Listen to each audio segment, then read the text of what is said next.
Eu assumi uma posição de liderança muitos anos atrás, numa empresa que eu trabalhei, e até ali eu tinha um hábito, às vezes, de deixava a desejar com o cliente fazia uma reclamação, e eu, líder da empresa que eu trabalhava, eu ia explicar para ele por que a gente não entregou no prazo e tal. E eu percebi isso, eu percebi que cada vez que eu explicava, a situação ficava pior, e ele tentava derrubar a minha justificativa, e aquilo só... Então, quando eu passei a dizer, cara, quer saber, era para eu te atender em 2 horas, não te atendi em 2 horas. Irmão, eu tenho um problema no processo, eu vou corrigir, isso não vai acontecer mais. Acabou. Eu lembro do Douglas, né? O Douglas sempre soube lidar comigo muito bem. Ele era praticamente um diretor aqui, e quantas vezes acontecia uma situação complicada, deu errado, eu chamava ele, mas como é que pode, cara? Não... O que aconteceu? Ele colocava a mão para trás e falava, sim, senhor, errei. Não vai acontecer mais, vou corrigir. Não tem nem como eu continuar. Não tem. Você percebe? Mas, e é assim que tem que ser mesmo.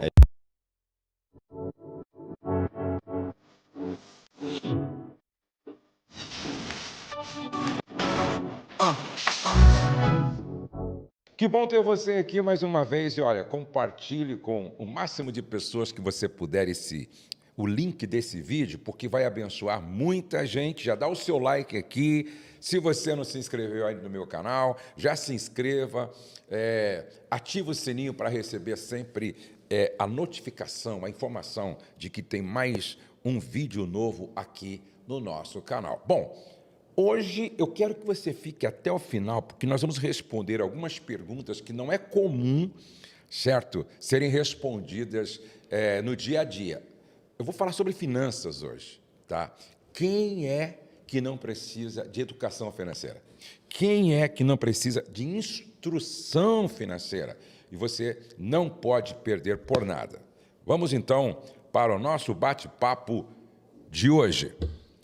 Eu estou recebendo aqui o meu amigo Rezende, mais uma vez. Obrigado, Rezende, por ter vindo. Pastor, é uma honra sempre, é uma honra. Eu falo que não é um convite, é uma convocação. Então, conte comigo e que a gente possa responder e ajudar nessa questão, nesse assunto tão importante, como o senhor já falou, que é finanças, e quem não precisa aprender mais sobre finanças. Rezende, existe... essa é uma dor, na verdade. Essa é uma dor de boa parte dos casais. Você acha que as dificuldades na área financeira, por causa da falta de uma boa gestão, compromete o casamento em si? Não tenho dúvida, viu, pastor? Existem estudos que mostram, né, finanças é uma das 3 principais causas de divórcio no Brasil, e existe uma outra pesquisa que diz que os casais, 33% dos casais discutem pelo menos uma vez na semana por uma questão financeira. E tudo aquilo que pode separar um casal e evitar que eles tenham uma boa convivência, e finanças, sem dúvida, é uma das principais causas aí de desavenças. Jesus contou uma parábola que nos ensina grandes lições, né? Que está aqui, Mateus capítulo 25, que é a parábola dos talentos. Então, na parábola ele disse que aquele senhor deu para um servo 5 talentos, para o outro servo 2 talentos, e para um outro servo 1 talento. E o texto diz que ele deu uma quantidade relativa à capacidade de cada um, não é? E aí, o que recebeu 5 talentos fez com que dobrasse, fez 10. O que recebeu 2 dobrou, fez 4. E o que recebeu 1 não fez com que aquele 1 se multiplicasse. Então, olha o texto que interessante, verso 24. Chegando por fim o que tinha recebido 1 talento, disse: sabendo que o Senhor é um homem severo, que colhe aonde não plantou e ajunta onde não espalhou, fiquei com medo e escondi o seu talento na terra. Aqui está o que é seu. Mas o Senhor respondeu: servo mau e preguiçoso, você sabia que eu colho onde não plantei e ajunto onde não espalhei? Então devia ter entregado o meu dinheiro aos banqueiros, e eu, ao voltar, receberia com juros o que é meu. É interessante que a parábola diz que os 2 foram prudentes, estratégicos, foram inteligentes em lidar com o dinheiro, mas esse outro aqui preferiu entregar o que recebeu sem juro, sem aumentar, sem fazer crescer, e aí ele começa dando uma desculpa, né? É isso mesmo, desculpas. E aí tem aqueles que dizem quem é bom em dar desculpa não é bom em mais nada, Exatamente, né? E esses dois, você vê que não é só uma questão deles trazerem juros, algum ganho, eles dobraram o valor. Dobraram o valor. E o outro, o que Jesus diz ele devia no mínimo ter crescido de juros, ou seja, no mínimo deveria ter aplicado, né? Exatamente. Então, a nossa responsabilidade daquilo que a gente recebe, a gente sempre precisa fazer crescer. Alguns de nós, e como o senhor falou, eu acho que isso responde muitas coisas. Para um, ele deu 5, para outro ele deu 2, para outro deu 1. Ou seja, não deu de forma igual para todos, dada a capacidade de cada um de fazer. Agora, se aquele recebeu 1, é porque ele tinha capacidade para dobrar ou, no mínimo, entregar com algum Exatamente. É porque se ele não tivesse nenhuma capacidade, habilidade, ele não teria recebido, né? Isso mesmo. O Senhor entregou para ele isso. Vamos deixar esse livro aqui, ó. Não é? Daqui a pouco a gente vai falar dele. Então, veja só, ele ganhou 1 porque o Senhor entendeu que era a sua capacidade suficiente para administrar e fazer crescer. Não é? Então, na verdade, não faltava para ele capacidade. Verdade. O que faltou para ele foi iniciativa, não é? Visão, proatividade, atitude. Você não acha que falta isso? E preferiu se esconder atrás de uma desculpa. Isso é terrível, né? Jesus, quando ele chega lá no tanque de Betesda, que ele encontra aquele homem lá que está à beira do tanque mais de 30 anos, acho que é 38 anos, se não me falha a memória, e Jesus quer explicação, aí ele começa a dar o quê? Uma desculpa. Ah, mas é que quando o anjo desce, move as águas, eu não tenho. E quantas pessoas, né? Ah, não, para mim não dá, porque eu não estudei. Ah, não, para mim não dá, é porque o meu pai. Não, para mim não dá, porque eu não nasci para isso. Verdade. Fala um pouquinho sobre esse problema das desculpas hoje, nessa questão financeira. Isso é muito forte, pastor, e de fato, assim, a maioria das pessoas, elas são presas por algo que é invisível, de verdade, ela vai contando para ela uma crença, vai alimentando uma crença de que não pode, e aí o que prende essa pessoa é algo que não é real, mas é uma visão. Parece quando nós somos criança e o pai e a mãe dizem, não vai ali que tem bicho-papão, né? Então, se qualquer criança que for, vai ver que não tem bicho-papão. E nós, como adultos, às vezes, isso demonstra uma imaturidade espiritual, inclusive, de não entendermos que nós somos preciosos e todos nós temos dons, talentos que podem ser colocados. Isso não está na palavra, mas me leva a crer que esses dois primeiros tinham uma mentalidade empreendedora. Isso. Porque o que eles fizeram crescer é mais do que o banco pagaria. Então, eles usaram provavelmente seus dons, seus talentos e multiplicaram seus recursos. Quando Jesus ele diz ali, né, servo preguiçoso, ele diz, no mínimo, se você não ia aplicar seus dons e talentos, que colocasse na mão de quem sabe, do banqueiro, que te pagaria uma parte menor, mas te faria multiplicar, né, o recurso. E é possível para todos. E aqui, antes de nós entrarmos aqui no ar, eu disse... no ar não, na gravação, antes de nós começarmos a gravar, eu disse, olha, tem 3 palavras aqui que deveriam nos fazer pensar. Desculpa, medo e preguiça.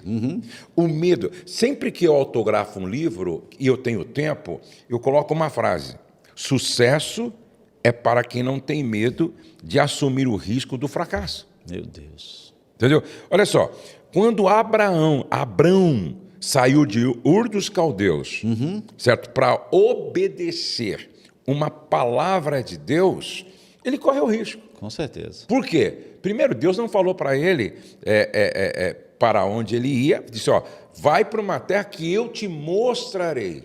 Não deu detalhes do plano, mas ele tinha uma convicção no coração. Agora, ele correu risco. Com certeza. Ele correu risco. E, de repente, se não fosse Deus que tivesse falado, não é? Se fosse uma intuição. Porque às vezes Deus fala e às vezes é uma intuição do seu coração. Certo. Aí eu fico com a impressão que Deus falou comigo, mas às vezes você leu tanto sobre aquilo que de repente você começou a pensar muito naquilo e daqui a pouco veio uma impressão no seu coração assim que era Deus que estava falando. Então ele correu o risco. Ou seja, não tem como a gente empreender sem correr risco, né? É isso mesmo, não tem como. Na verdade, viver é correr risco, né? O tempo todo. Porque a gente sai de casa de manhã, o tempo todo a gente precisa correr risco. É lógico que a gente precisa ter o mínimo de preparo. Aí, no caso, Abrão tinha tanta intimidade que tocou no coração dele uma convicção de que aquilo era que vinha do Senhor. Então, nós precisamos ter um mínimo de preparo, né? Eu costumo dizer. Então, você vai empreender, vai ler sobre o assunto, vai se preparar, é importante que a gente tenha. Mas sempre sabendo. E assim, uma coisa que eu costumo dizer, pastor, é assim, você falou de fracasso. As pessoas que têm mais sucesso são as que mais fracassaram. E muitas pessoas não têm essa noção. Mas quem mais errou foi quem mais tentou. Aí, às vezes, você vê só o cara lá no pódio, no lugar mais alto, com a medalha de ouro no peito, e aí, no caso do mundo dos negócios, financeiro, você vê o cara na vitória, mas esse cara errou muito. E todos os erros ajudaram ele a chegar naquela vitória, né? Se ele teve humildade para aprender e corrigir rota. Dificilmente você vai achar alguém que a história é uma linha, você partiu daqui e foi para o sucesso. É muito difícil. Todos nós. A gente já conversou sobre isso, já me falou de alguns erros, por exemplo, que cometeu, e para estar onde está hoje é porque cometeu alguns erros, não tem como. E aí, então, quem tem medo de se arriscar não vai chegar a lugar nenhum. Não. Eu até acho que o medo, todos nós temos, é que a gente precisa agir apesar do medo, né?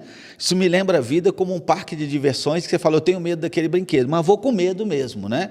Não, e outra coisa, por exemplo, para você aprender a andar quando criança, você caiu muitas vezes. Isso mesmo. Já pensou se no primeiro tombo você ficasse traumatizado e agora renunciasse à possibilidade de andar? É isso mesmo. E todos nós temos essa experiência, né? Todos. A grande maioria de nós sabe andar de bicicleta, por exemplo. Então, quem que subiu numa bicicleta e saiu pedalando sem ralar o joelho uma vez? Exatamente. Né? Então, se você tiver medo, desculpa, mas você não vai conseguir chegar num lugar de relevância financeiramente falando. Não vai. E eu costumo dizer assim, a vida é como andar de bicicleta. Se você parar, você perde o equilíbrio. Então, nós precisamos nos manter em movimentos o tempo todo e aprendendo. Tá, não deu certo, mas qual foi a lição que eu aprendi, né? Thomas Edison dizia isso, né? Eu aprendi mais uma forma de não fazer isso. Exatamente. Então, ok, então agora está eliminando. Se eu ouvir 10 nãos, eu estou mais perto de ouvir um sim. Exatamente. E eu preciso continuar. Né? Então, primeira coisa, para de dar desculpa, entendeu? Eu não sei, vai aprender. Eu não tenho tempo. Não, é má gestão de tempo. É falta de prioridade. Não, mas o meu pai nunca me ensinou. Aprende com livro, aprende com palestra, vai no curso, entendeu? As pessoas que trabalham comigo já sabem. Eu não gosto de ouvir a palavra não sei, não dá, não posso. Por quê? Primeiro, rapaz, hoje tem como você aprender. Entendeu? Eu não me lembro com quem que eu estava um dia trabalhando e eu disse para ele assim, mas você consegue fazer, você faz? Ele disse, eu faço. Só que ele nunca tinha feito, não sabia como fazer, ele passou a noite estudando. Isso. E no outro dia ele trouxe o resultado. Até ele brinca, eu nem sabia, não sabia nem por onde começava, entendeu? Mas eu aceitei o desafio, passei a noite estudando, no outro dia tendo igual resultado, entendeu? Gente assim, não tem como não multiplicar o talento. Não tenho dúvida. E a segunda vez que fizer vai ser melhor do que a primeira. Exatamente. Assim, isso foi uma das grandes lições que meu pai me ensinou. Desde pequeno, meu pai me pedia para buscar alguma coisa, fazer alguma coisa, logo no começo, quando eu dizia para ele, não sei, não consigo, não deu, ele dizia, você não vai dizer isso para mim, porque eu nunca vou te pedir algo impossível. Né? No processo de educação, eu nunca vou te pedir para você ir em Marte. O que eu vou te pedir, eu sei que com algum esforço você vai conseguir. Então, volte com isso. Isso me ajudou muito na minha carreira e no homem que eu sou hoje, essa lição do meu pai. Então, eu gosto muito dessa ideia. Se tem alguém que faz, a gente pode conseguir fazer também, né? Claro. Então, talvez com um pouco mais de trabalho, um pouco mais de esforço, porque as pessoas têm aquela habilidade natural, mas se tem alguém que faz, nós podemos fazer. Você acredita que como líder, eu estudei algumas coisas só para provar para o colaborador que era possível. Programação, né? Aí o programador falava assim para mim, tinha um técnico aqui, não, isso aqui não dá. Eu ia atrás, buscava informação e provava para ele que dava. Meu Deus. Aí é interessante que editoração, né? Diagramação de livro. Eu estudei PageMaker, entendeu? Eu falei, eu vou provar para esse cara que é possível fazer, porque eu não acredito, pô. Todo mundo faz, entendeu?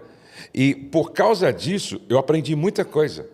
Entendeu? Aprendi muita coisa só para provar que é possível. Então, eu assim, não gosto de trabalhar com gente que na primeira diz não dá. Tá certo. Na primeira diz não sei. Na primeira diz não consigo. Então, você me dá 2 horas, eu te trago uma resposta. Você me dá 4 horas, eu te trago uma resposta. Entendeu? Então, eu penso que estas pessoas que se escondem atrás de desculpas não vão vencer na vida, não vão romper na vida. Uma outra questão aqui, que nós colocamos aqui, é o medo, né? É o medo. Então, é o que você falou. Todos nós temos medo. Coragem não é ausência de medo, é superação do medo. É isso aí. Agora, eu preciso entender que o medo faz parte, não é? Da nossa defesa, ou seja, é um mecanismo de defesa, quando ele não me paralisa. É isso aí. Ele é até saudável desde que ele não nos paralise. Exatamente. Aumenta a prudência. Então, assim, vai falar em público, não está acostumado, medo. Esse medo tem o potencial de te fazer estudar, fazer ver outras pessoas que fazem isso e têm bom resultado. Isso. Mas se ele te impede de agir, esse medo não é saudável. Esse é doentio, esse é um medo... Por outro lado, se você não tem esse medo nenhum, a chance de você não fazer o melhor é muito grande, porque Exatamente. Aí você vai para esse desafio sem se preparar para ele também. Né? E aí, o texto, nessa versão aqui, deixa eu até dar uma olhadinha aqui, versão é essa. Gostei aqui, muito dessa versão. Porque essa é a versão, essa Bíblia aqui é a Nova Almeida atualizada. É interessante, Nova Almeida atualizada. E aí ele diz aqui, ó, servo mau e preguiçoso. Então nós temos aqui a desculpa, que você precisa parar de dar desculpa. Você acredita que um dia eu cheguei para um colaborador e ele ia me dar mais uma desculpa, né? E é um líder. Eu falei, ó, se for para você me dar desculpa, a conversa encerra aqui. Eu não quero explicação. Entendeu? É terrível, porque se você deixa um camarada toda vez que vem falar com você, porque tem pessoas que eles se tornaram peritos em desculpa. Eles constroem assim, entendeu? Aí você fala, meu Deus... Dá mais trabalho, às vezes, pensar na desculpa do que fazer o que era para fazer. Exatamente. Se ele parasse para elaborar o que era para ser feito, parou para elaborar a desculpa, ele seria melhor. E a questão aqui agora, aí tem a desculpa, tem o medo, e aqui... Deixa eu dar uma explicaçãozinha sobre o medo. O que é medo, gente? Olha só, medo, eu estou falando medo patológico, medo que paralisa, medo que te impeça de avançar. Medo é uma crença limitante. E o que é uma crença limitante? É você acreditar em uma mentira que plantaram na sua cabeça, que se tornou uma verdade que te paralisa. É isso mesmo. Por isso que Jesus disse assim, conhecereis a verdade, e a verdade vai te libertar. Eu sempre pergunto, né, quando eu estou dando palestra, quem tem medo de barata aqui? Aí um monte de gente tem barata. Eu falei, tá, você é mais inteligente que a barata? Você é maior do que a barata? Você tem mais domínio forte sobre uma barata? Nesse caso, mais forte? Você é mais forte que a barata? Então, faz sentido você ter medo de barata? Nem racionalmente. Se você pensar racionalmente, não faz sentido. Não faz sentido. Então, aí eu tento explicar para ela. Tenho medo de viajar de avião. Quantos aviões caem no dia e quantos carros, certo, provocam acidente durante o dia? Aí é uma questão de inteligência, de lógica, de bom senso. Então, a maioria, todos os medos que não faz sentido assim, entendeu? Tem base numa mentira. Tem base numa mentira. E assim, o senhor já foi assaltado alguma vez? Já, várias vezes. Eu já fui assaltado também. O que acontece? A gente vê que o assaltante, normalmente, ele não chega para nós e fala, ô senhor, o senhor pode me passar o celular? Não, ele passa xingando a gente. Ele entra xingando, ofendendo, falando coisas que ele não sabe se é verdade. Exatamente. Mas ele xinga a gente. E por que ele faz isso? Porque ele cria nele um senso de justiça, de que ele pode te assaltar porque você é aquilo tudo.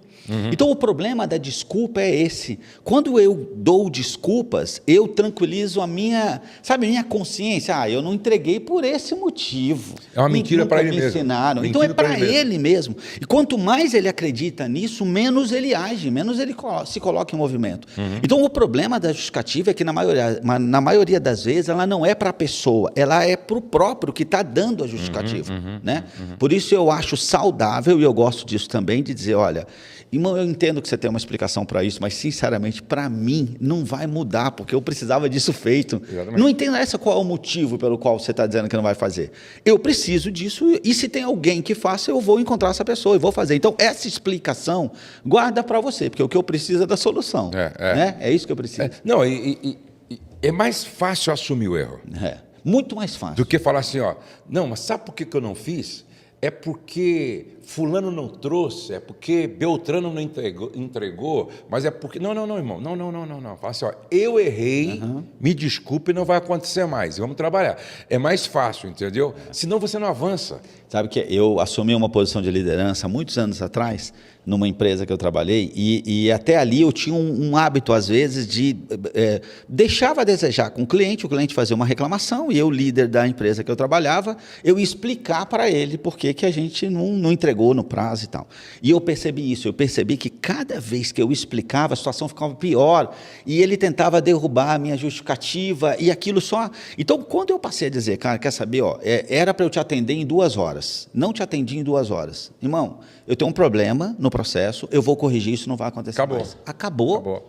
E outra coisa, se você errou, porque, tipo assim, não lembrei, não marquei, é melhor falar assim, olha, falhei, errei mesmo. Eu lembro do Douglas, né? O Douglas sempre soube lidar comigo muito bem. Ele era praticamente um diretor aqui, e quantas vezes acontecia uma situação complicada, deu errado, eu chamava ele, mas como é que pode, cara? O que aconteceu? Ele colocava a mão para trás e falava, sim, senhor, errei. Não vai acontecer mais, vou corrigir. Não tem nem como eu continuar. Não tem. Você percebe? E é assim que tem que ser mesmo. É isso mesmo. Porque se vem dar uma explicação, uma justificativa, isso tira o pior do... Né? Só Jesus legal. Então, nós temos aqui a desculpa, que nós já temos que resolver isso, o medo, que temos que resolver isso, e aí tem a preguiça. Eu até queria... Uma vez eu ouvi dizer, até quero saber o que o senhor pensa sobre isso, que esse medo que paralisa... Alguém disse uma vez, eu ouvi, aquilo mexeu muito comigo, que, como o senhor falou, medo e coragem, eles podem andar juntos, eles não são antônimos, né? Então, você pode ter medo e ter coragem. Mas essa pessoa dizia o seguinte, esse medo que paralisa, na verdade, é falta de amor. O antônimo do medo que paralisa é falta de amor. E aí você tem amor para com Deus, você tem amor para com o próximo e amor para consigo mesmo. Isso. Por isso que a Bíblia diz que o amor lança fora todo medo. Entendeu? Porque quem ama vai defender ainda que o medo queira impedir, né? É isso mesmo. Então o medo não paralisa porque tem onde tem esse amor. Exatamente. E aí tem a preguiça. E aqui é outro problema sério, né? Nós estamos vivendo uma geração muito preguiçosa hoje. Né? Uma geração que vê obstáculo, dificuldade, problema em tudo. Perfeito. E não avança, não progride, não prospera. As pessoas às vezes perguntam para mim assim, Josué, qual é o segredo do seu sucesso financeiro? Eu sempre digo, olha, eu venci a preguiça com trabalho, porque eu tinha uma visão de futuro. E eu venho insistindo muito nisso. A minha visão de futuro determina meu estilo de vida no presente. A minha visão de futuro determina como eu lido com o dinheiro no presente. A minha visão de futuro determina como eu gerencio os meus recursos no presente. Então, se eu não tenho clareza de futuro, aonde eu quero chegar e estar, eu vivo sem propósito. E uma vida sem propósito é uma vida que não faz nem sentido. É isso. Porque não tem propósito. Entendeu? Você concorda com isso? Concordo muito, concordo muito. E eu acho que assim, essa preguiça, a gente está falando também de uma questão da gente entender que nós não podemos fazer aquilo que a gente quer, só o que a gente quer. Nós precisamos fazer o que precisa ser feito. Isso, para mim, é um sinal de maturidade. Inclusive, até eu ouvi o Macchiantos falando agora, você parece com ele, né? Já tiraram até fotografia com o resenha, pensando que era o Macchiantos. É isso mesmo. Então, eu até ouvi o Macchiantos falando o seguinte, que meninos fazem o que querem. Homens, eles fazem o que é preciso ser feito. É isso. Gostei disso. É isso mesmo. Eu tenho dito isso também. Para mim, isso é muito forte. Sabe? Essa é uma grande diferença. O que você está falando nessa geração de hoje, a gente tem uma geração que às vezes diz, não, eu não leio. Por quê? Porque eu não gosto. Não faço. Por quê? Porque eu não gosto. Até jejum, pastor. Por que você não faz jejum? Não, porque eu sinto fome, eu não gosto. Não, mas esse é o objetivo, né? Então, algo que nós precisamos entender, isso para mim é uma questão de maturidade, é que nós precisamos fazer o que tem que ser feito. Esse preguiçoso, para mim, é aquele que ele faz aquilo que é automático, aquilo que ele quer, aquilo que ele gosta. Então, nós precisamos confrontar a nossa vontade e saber que os nossos melhores resultados estão fora dessa zona, daquilo que para nós é muito confortável.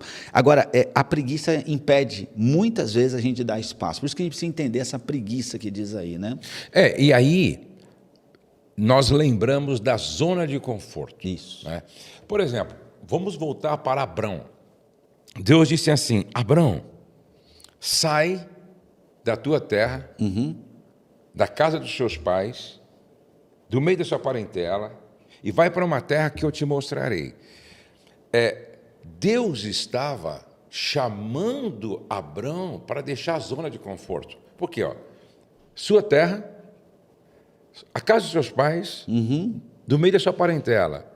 Isso é zona de conforto. Total. Minha terra, minha cultura, minha língua, meus negócios, meu empreendimento, meus pais, meus parentes. Como assim?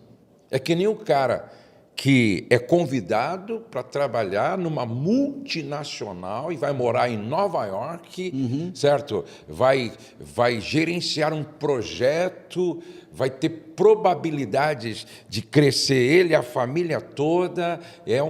Seria um salto na vida dele, mas ele diz, não, eu não vou. Sabe por quê? Eu não vou deixar minha terra, não vou deixar meus pais, não vou deixar minha parentela. Você percebe? Então, eu gosto dessa comida, eu gosto desse clima. Essa zona de conforto tem impedido líderes, pais, mães, de crescerem financeiramente. Esses dias, isso aqui serve para os pastores, né? Uma jovem senhora, muito disposta, proativa, chegou no pastor líder e falou assim, pastor, deixa eu trabalhar com os adolescentes da igreja, deixa eu fazer alguns movimentos com os adolescentes da igreja e tal, eu quero liderar. Não, filho, não mexe nisso não, isso dá muito trabalho.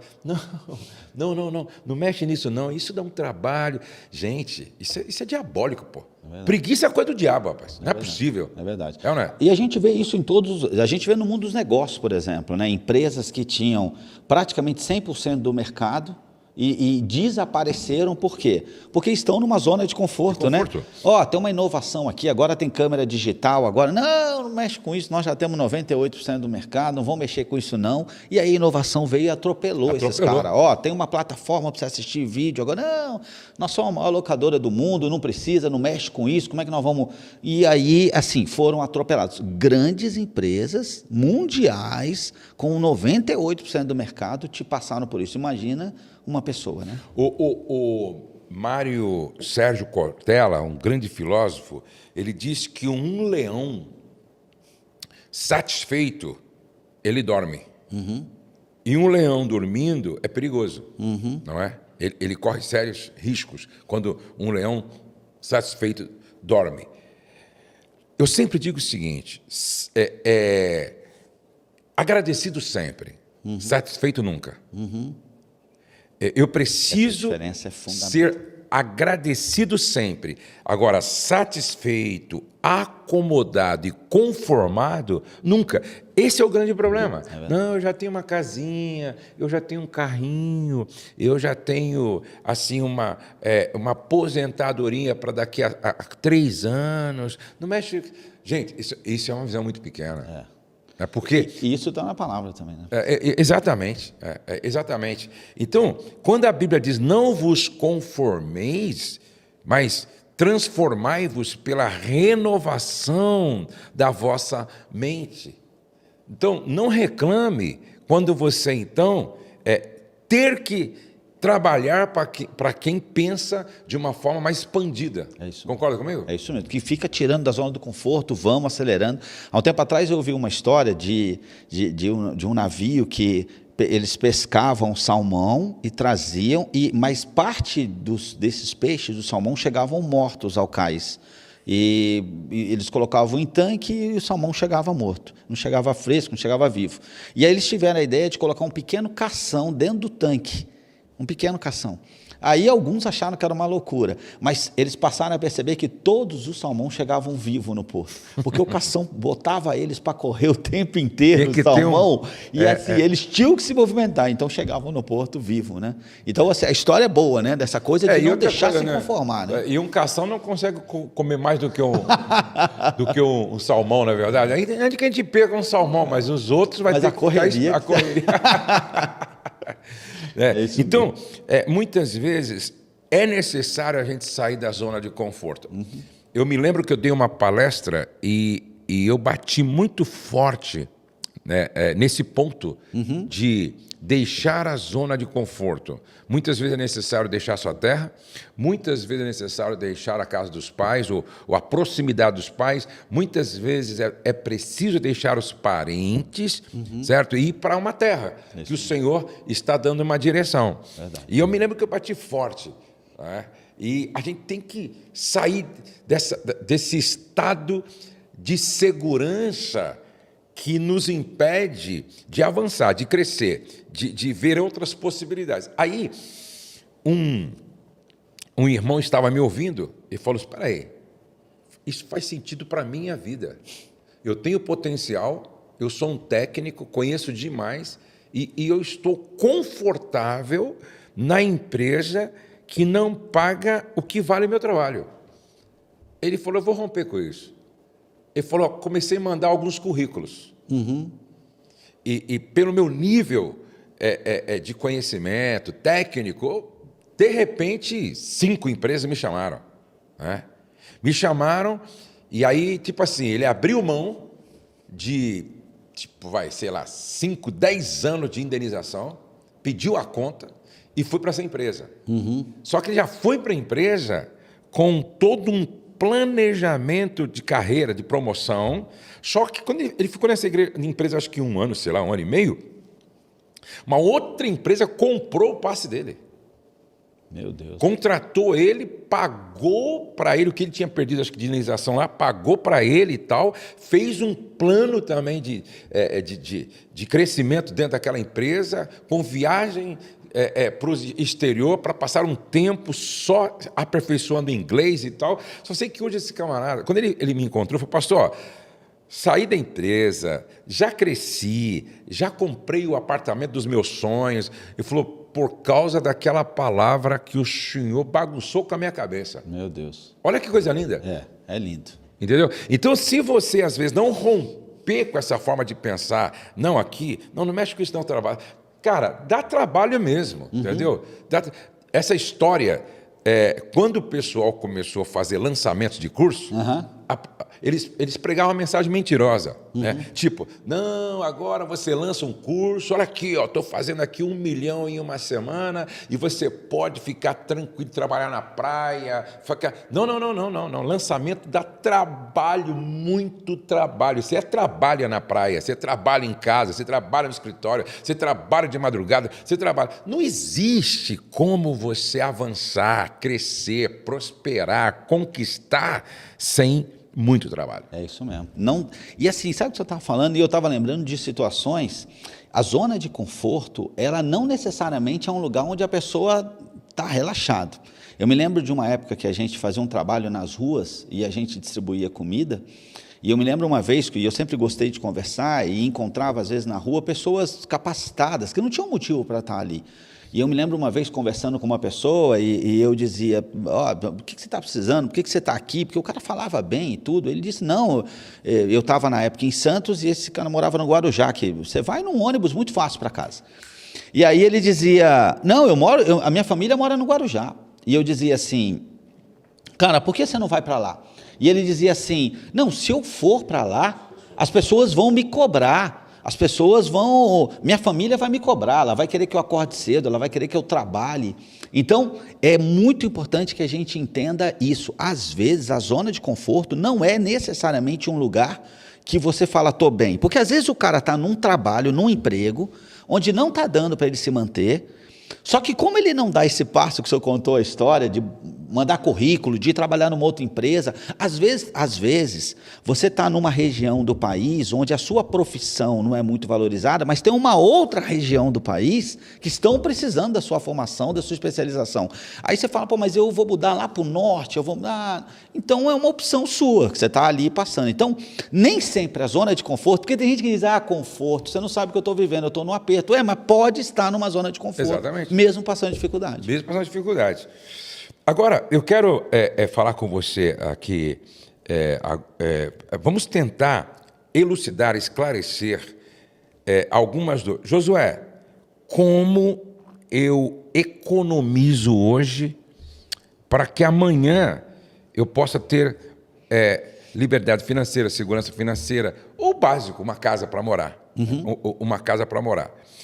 Muitas vezes eu pergunto assim para alguns que trabalham comigo, você está guardando dinheiro? Pelo menos R$100 por mês?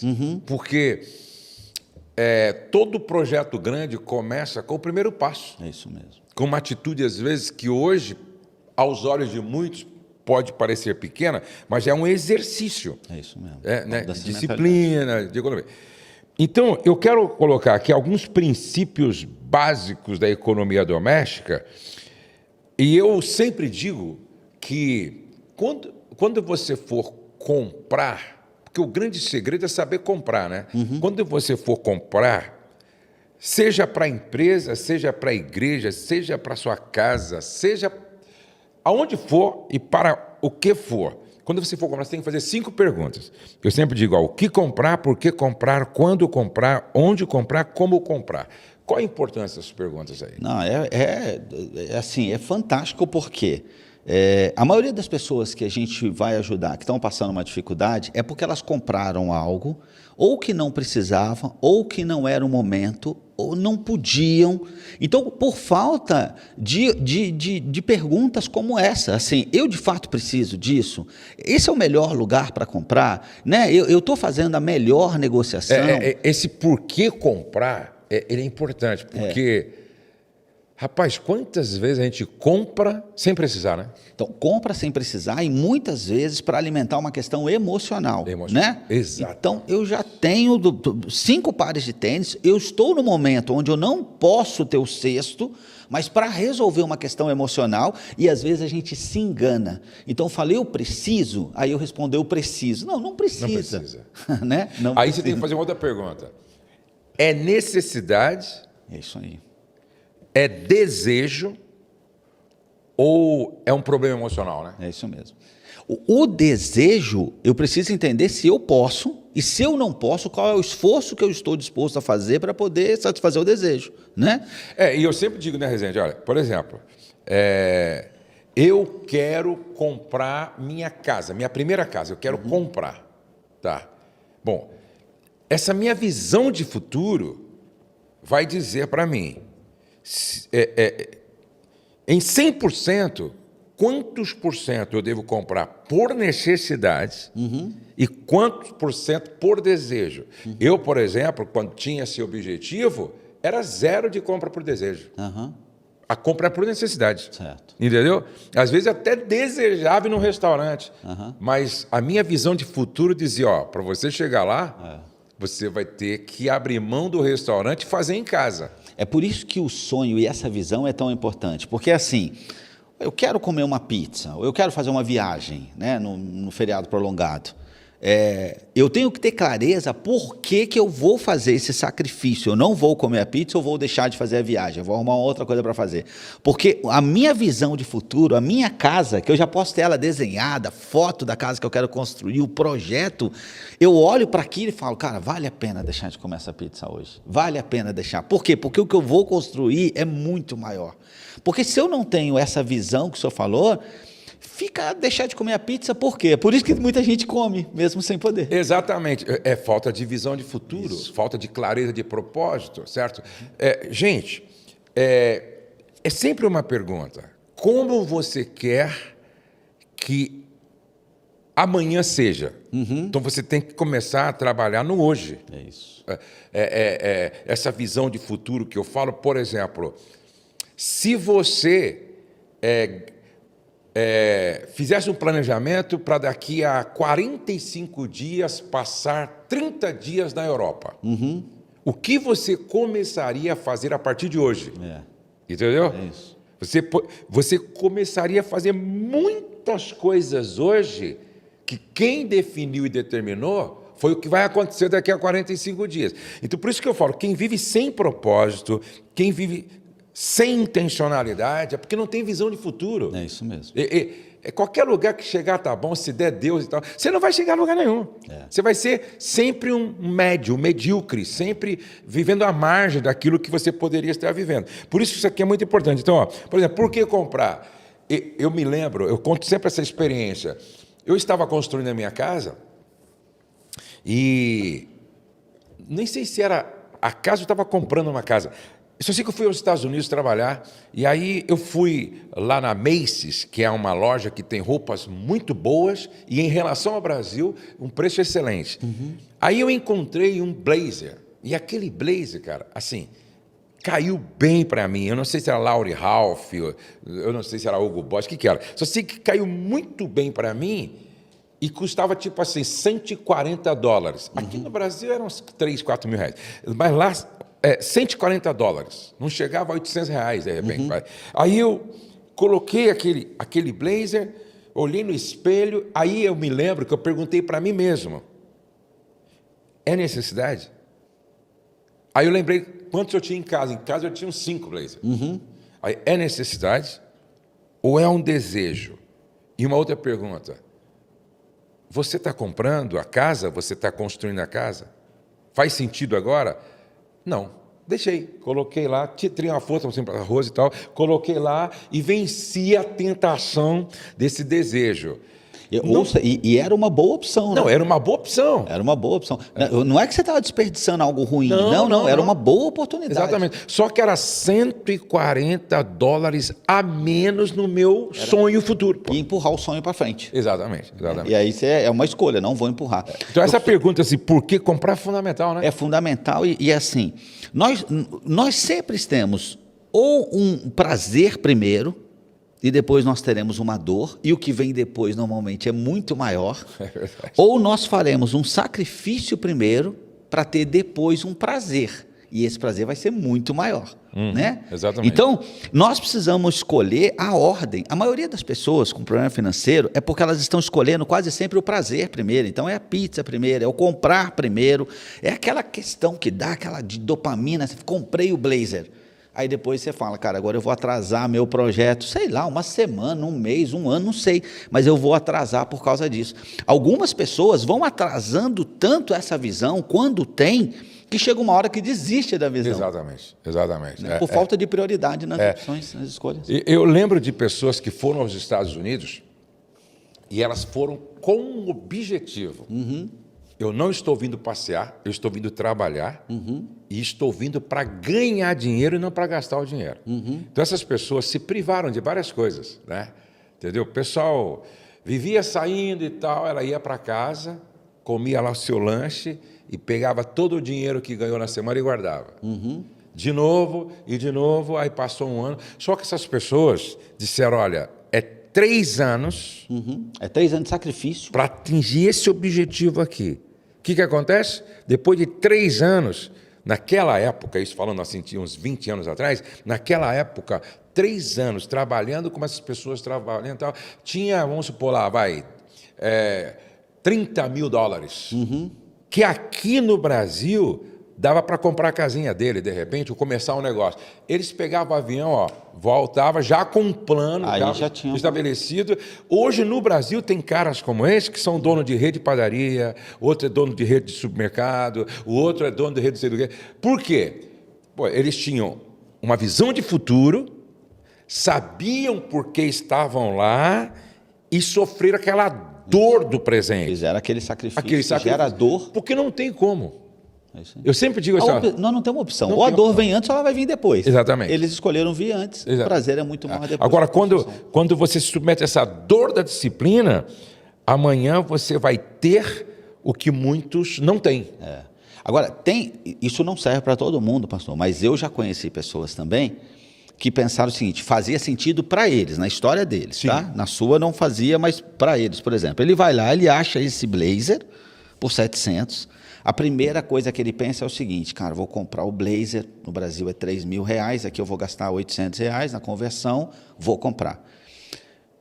Ou ele pode escolher, não vou comprar. Ou ele pode dizer, quer saber? Eu vou levar esse blazer, faz sentido para mim, levar o blazer e vender no Brasil por R$2.000. É isso aí. Ou seja, eu vou trazer o meu objetivo para frente com essa viagem. Né? Exatamente. Então, para algumas pessoas, isso ainda pode fazer sentido, que é a história da multiplicação do recurso. Exatamente. Ele multiplicou o recurso. Exatamente, né? Exatamente. E aí tem uma outra pergunta aqui. Beleza, então eu preciso comprar, né? Eu preciso comprar.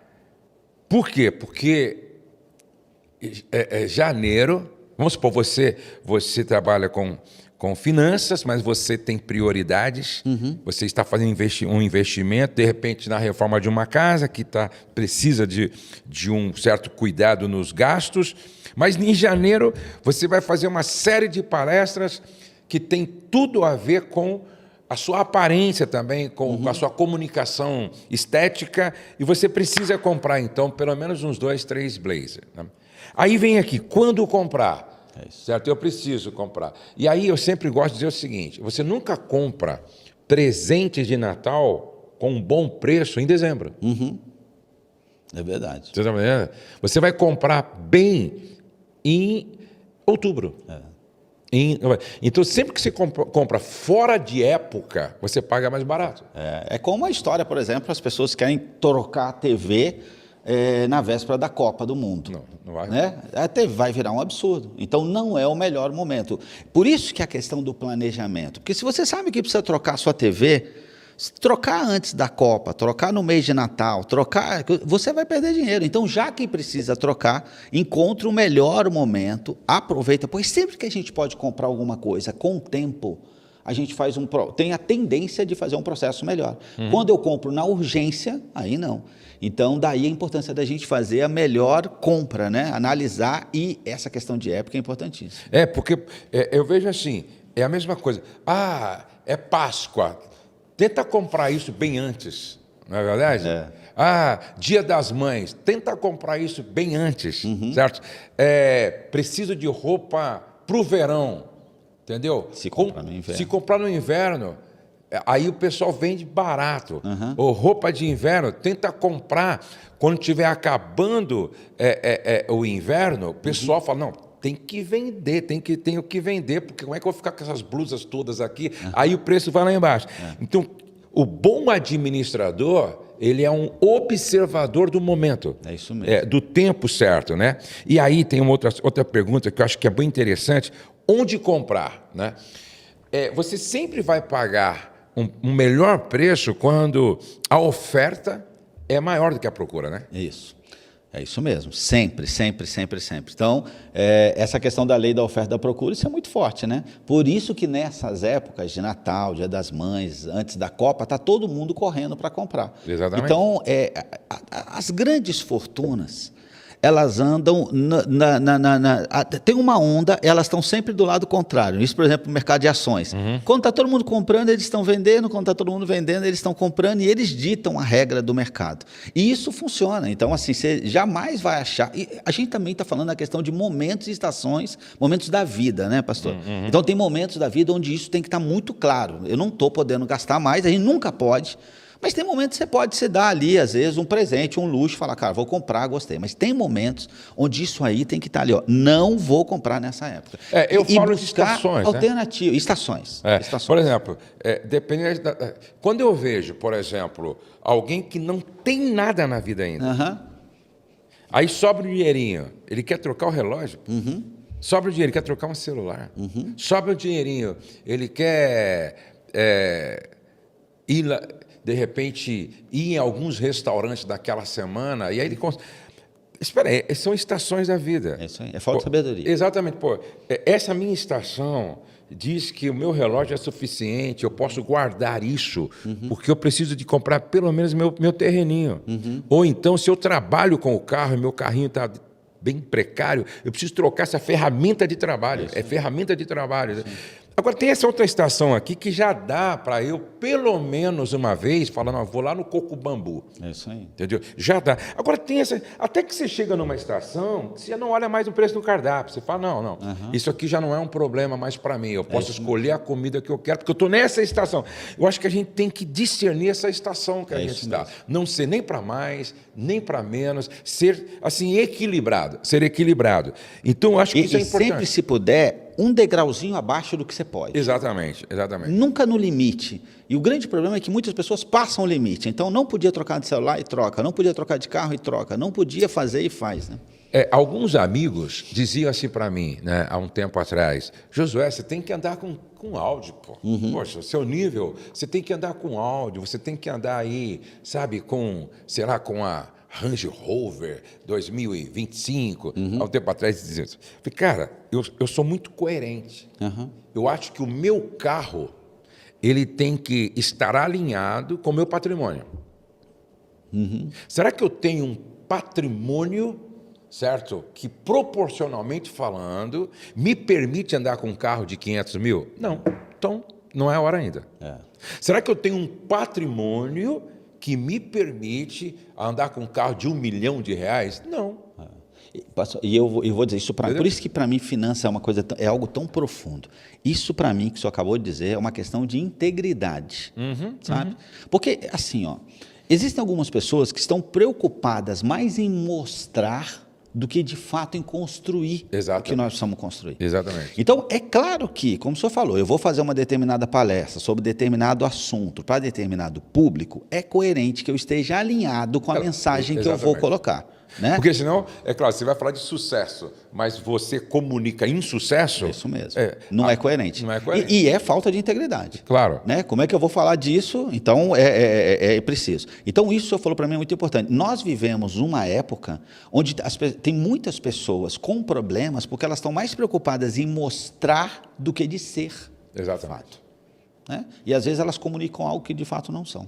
Exato. Então, eu acho que deve haver uma coerência, né? Tem que ter. Uma coerência. Então, eu vejo pessoas andando com um carro de R$600 mil, mas o patrimônio dela não é equivalente. Você está me entendendo? Eu já vi gente andando com um carro de R$600 mil e não tinha casa para morar. Eu falei, não tem juízo, não tem juízo. O cara andar com um carro de 600 mil, não tem casa, só para mostrar. Eu disse algo lá na palestra, né, que nós precisamos ensinar para os nossos filhos 4 coisas, né? Fidelidade, generosidade, empreendedorismo, venda e educação financeira. Eu conheço pessoas que são fiéis e generosas, são empreendedoras, são vendedoras, só não tem educação financeira. Por isso, chegaram lá no topo, mas hoje estão pedindo emprestado aqui, ó, sem ter, às vezes, para pagar o aluguel. Verdade. No entanto, chegaram a ganhar, às vezes, milhões. Verdade. Mas por quê? Porque, olha, generosas, fiéis, certo? Empreendedoras, vendedoras, mas faltou boa gestão financeira, educação financeira. Então, quando comprar, onde comprar? Então, por exemplo, eu vou dar um conselho aqui às pessoas. Hoje nós temos a internet. Você compra o mesmo produto, com a mesma qualidade, e às vezes você economiza 30% só porque você procurou. E às vezes você comprou na mesma loja. Tem diferença de preço, comprar na loja física e comprar online, por exemplo. Online, exatamente. Então, hoje, por exemplo, você tem sites, hoje você tem aplicativos.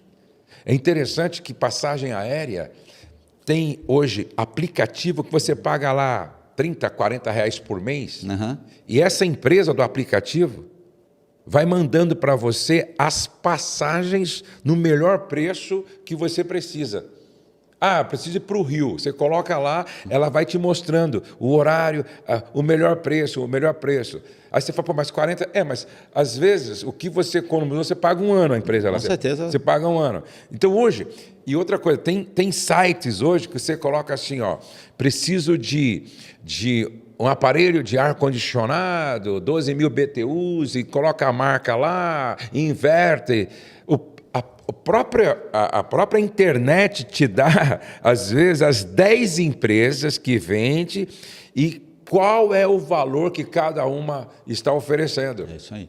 Já com avaliação, inclusive. Exatamente. Avaliação. Então, eu nunca me esqueço quando eu convidei um consultor financeiro para me ajudar aqui. Esse consultor financeiro, quando ele veio me ajudar, ele me mostrou uma coisa que eu nunca tinha prestado atenção. Primeiro, ele fez todo um levantamento planilhado de entradas e saídas e tal. Aí ele perguntou assim, pastor, o senhor sabe quanto que o senhor compra por mês de material de construção? Eu falei, não tenho nem noção, porque eu construo tanto aqui no ministério e tal. Ele falou, então, o senhor paga por mês, chega a ser 40 mil reais. O senhor paga por mês só de material de construção. O senhor sabe quanto o senhor gasta de embalagem? Na época, nós distribuímos muito Bíblia, muito material, tinha programa de televisão e tal. Ele falou, então, eu também não sei. Aí ele falou, você gasta X valor. Aí foi mostrando. Ele falou, o senhor tem comprador aqui? Eu falei, não, cada setor vai comprando. Ele falou, então, se o senhor contratar um comprador, ele vai se pagar e o senhor vai lucrar muito. Sabe por quê? Qualquer empresa, qualquer depósito, quer uma conta dessa mensal. É isso. Você tem poder de barganha. Você fala, tá bom, vou te dar os 40 mil, certo, por mês, só que eu quero 3% de desconto, 4% de desconto. Embalagem, tá? Se você quiser continuar, entendeu? Eu vou deixar essa conta com você, mas você vai ter... No final, gasolina, embalagem, eu contratei esse comprador, o comprador se pagava e deixava dinheiro na mesa, deixava lucro para a gente. Então, aí ele começou a ver, onde comprar, como comprar. E eu sempre digo, como comprar? Se o que você vai comprar, você consegue pagar em 6, 12 vezes, sem juros. Sem juros. E você pode usar esse dinheiro para empreender, negociar, comprar e vender, pague parceladamente. É isso mesmo. É isso mesmo. Isso é o que nós fazemos também. Sabe que tem assim algumas pessoas que colocam, por exemplo, o cartão de crédito como um vilão.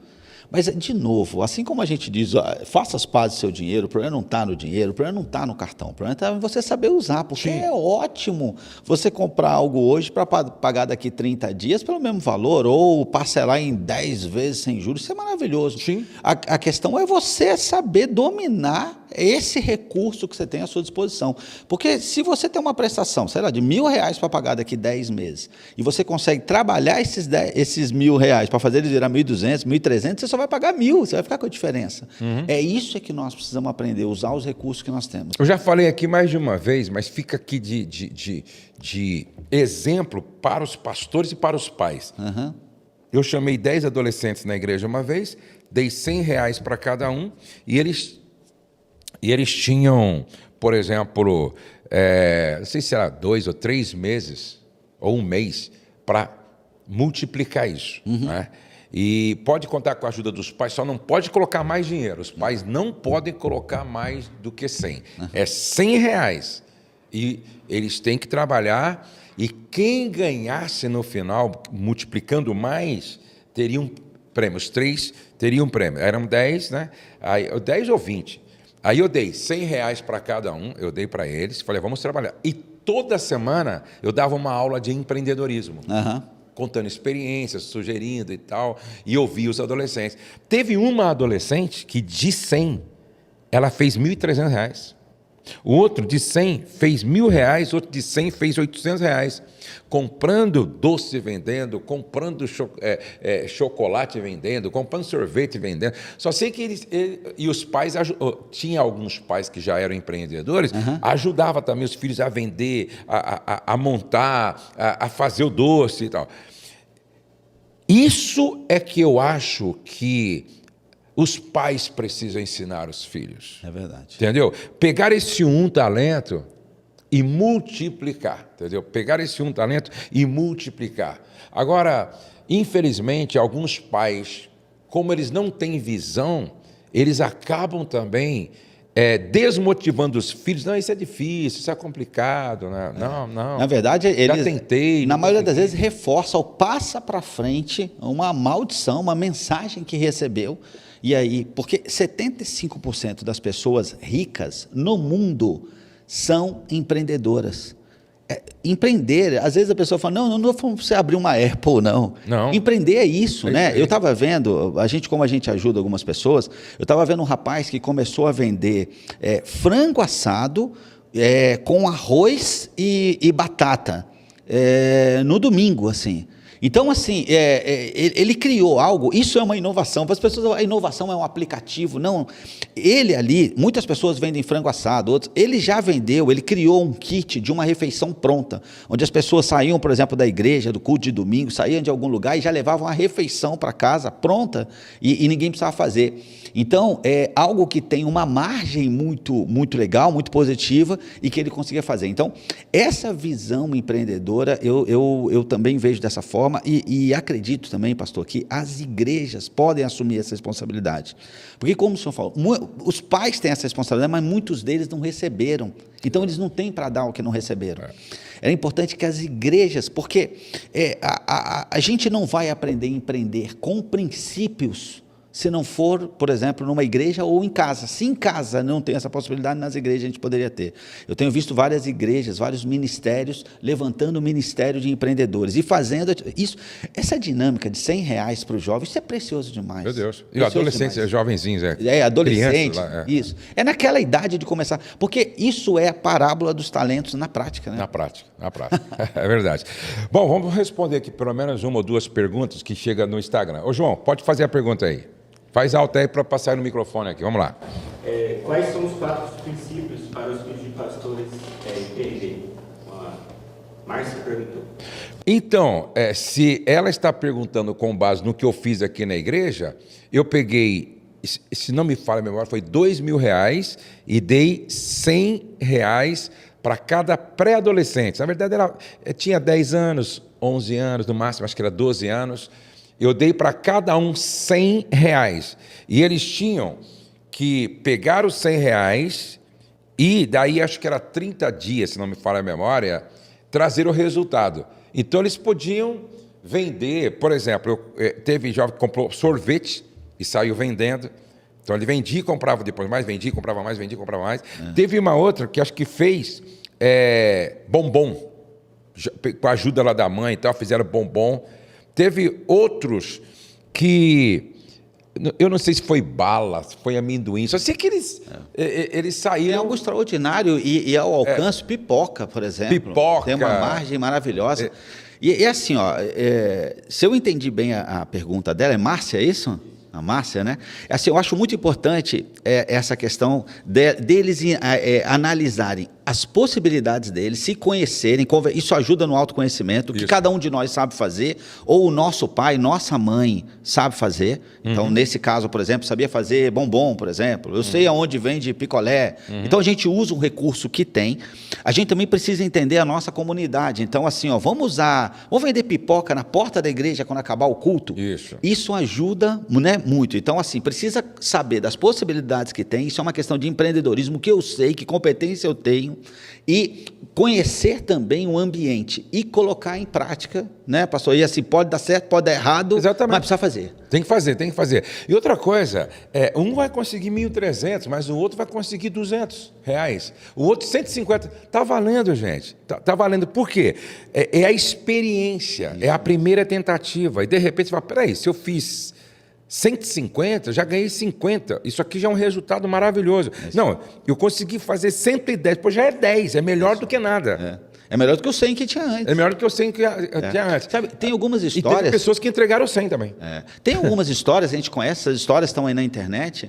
Esqueci o nome do rapaz, mas ele é um influenciador que começou vendendo água, se eu não me engano, no Rio de Janeiro. Isso, o Rick lá, né? Rick. E ele conta essa história. Ele começou com dinheiro emprestado, foi para a praia, se eu não me engano, vendeu 2 garrafas d'água, voltou, aí fez 4, aí foi, vendeu 8, aí tem uma hora que ele volta, devolve o dinheiro para quem emprestou e foi embora. Roberto, aí o Fábio, né? Flávio Augusto viu, entendeu? Deu um empurrãozinho nele, já com o talento que ele tinha, hoje ele é um cara milionário. E começou assim. Outra pergunta, vamos lá.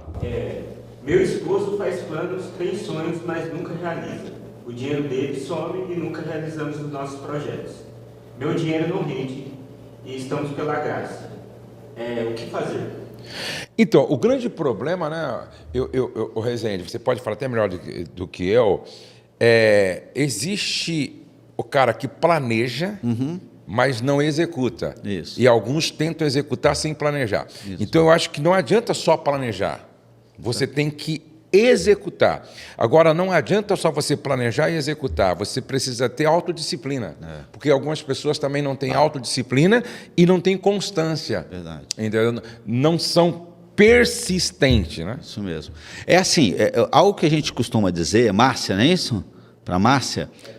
Pati. Então eu quero dizer para ela e para os demais, nós temos no nosso cérebro, nós temos uma questão cognitiva, racional, e aqui nós aprendemos o que fazer. Então você pode fazer um curso, você pode fazer um plano, você pode, o que fazer.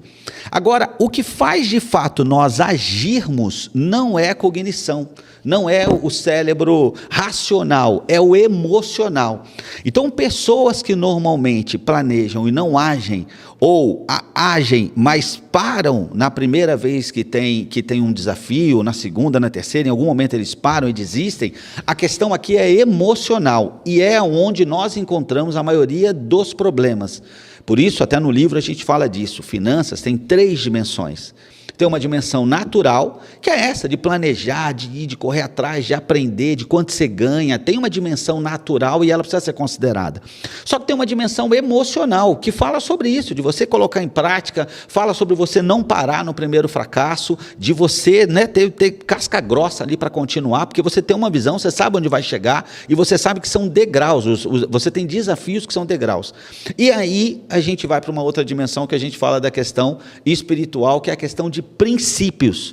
O pastor estava falando, por exemplo, de integridade. Então, assim, é muito importante que a gente possa viver princípios e entenda qual é o papel do recurso financeiro na nossa vida e no nosso propósito de vida. Né? Aqui está o livro do Rezende, não é? Faça as pazes com o dinheiro. Né? Faça as pazes com o dinheiro. O prefácio do pastor José Gonçalves. Eu fiz um prefácio aqui. Esse livro aqui tem sido uma bênção. Mergulho profundo, identificando e transformando as raízes financeiras, do cativeiro à terra prometida, uma jornada de maturidade e crescimento, uma jornada de maturidade e crescimento 3, não é? A arte de dizer não a si mesmo, viva a liberdade de ser filho, na rota da prosperidade, exercícios de propósito. Fala um pouquinho desse livro e nós vamos deixar aqui o arroba. Isso. Arroba Rezende N Oficial. Já coloca aí N na descrição Oficial. e tal, como é que eles fazem para adquirir o livro? Aí na bio mesmo do Instagram você pode adquirir, você tem lá a possibilidade de adquirir. Esse livro conta uma história e fala da nossa história, que é assim, eu como a maioria de nós, acho que nós ouvimos das nossas mães assim, cara, você tem que estudar para ser alguém na vida. Só que eu conheci muitas pessoas que têm uma formação, 2, tem MBA, fala 2 idiomas, e às vezes está trabalhando 15, 16 6 horas no Uber para conseguir pagar as contas básicas. Enquanto isso, 40% dos bilionários do mundo não tem nem graduação. Então, é sobre isso que nós falamos. E algo que nós entendemos é que finanças é mais do que uma questão natural. São 3 dimensões. Então, você tem sim que se preparar, você tem que planejar, você tem que arrumar forma de ganhar mais, você tem que ter a segunda renda, a terceira, mas você tem que tomar cuidado com uma armadilha que é uma questão emocional, que na maioria das vezes são crenças limitantes que vieram da nossa história e dos nossos pais com o dinheiro, desde a nossa infância. E aqui você tem um diagnóstico, aqui você descobre por que você lida com o dinheiro do jeito que lida. Mas aqui não está a cura, não é aqui que você resolve. Você resolve e a gente coloca na dimensão espiritual, quando você entende quais são os planos de Deus para aquele recurso que Ele te capacitou para ter. Então, o livro ele vai construindo isso e graças a Deus a gente tem recebido feedback de pessoas que estão sendo libertadas e tendo a vida mudada. Se você quer adquirir, então vai lá no Instagram. Isso aí. Não é? E está aí o Instagram na tela para você do Resende e adquira o seu porque vai fazer muito bem. Chegamos ao final do nosso podcast Amo Família, falando aí de educação financeira. Resende, obrigado, viu? Obrigado, pastor. Sempre muito bom, muito esclarecedor e a gente volta aqui depois com outros assuntos e outra resposta. Deus abençoe você, sua casa, sua família. Pegue esse link agora, envie para 3, 4, 5 pessoas que você ama, que você quer bem. Deixe o seu like, se inscreva no meu canal e não perca os nossos bate-papo aqui no podcast. Um beijo no seu coração e a gente sempre declara que o céu não está em crise, Deus está no controle, nós cremos em milagres e a nossa família está debaixo da graça de Deus. Até o nosso próximo encontro.